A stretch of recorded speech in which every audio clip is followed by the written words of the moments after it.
Ma'am, sandali lang, ayusin ko lang yung ambulance.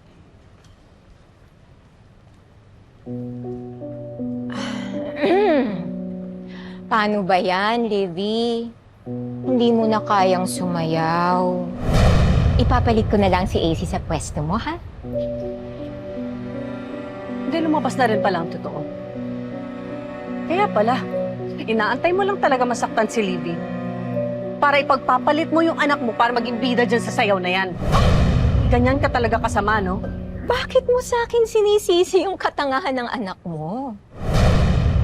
Katangahan ng anak ko? Talaga, ate? Ganyan kasama yung ugali mo?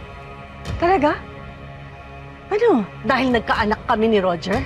Ha? Aminin mo! Huwag mong mabanggit-banggit dito ang pangalan ng hayop na asawa mo na matagal nang inuuod sa lupa. Yun na nga, ate. Ang tagal-tagal na nun. Pero hanggang ngayon galit na galit ka pa rin. Bakit? Ha? Hindi ko siya inagaw sa'yo.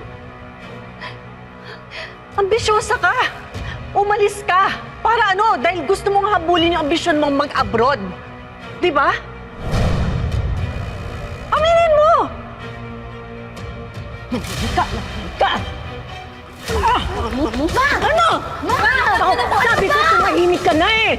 Sumusobra ka na! Ma! Tama na po! Please! Ano yung sinasabi? Ma'am, tama na yun, ma'am! Ma'am! Tama na po! Tama yun po!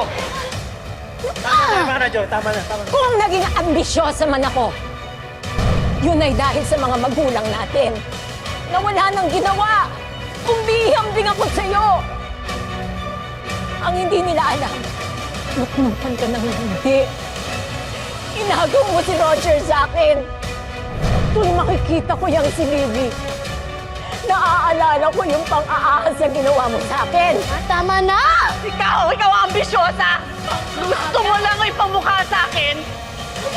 Nakakaangat ka! Yun lang ang gusto mo! Gusto mo ikaw lang ang magaling!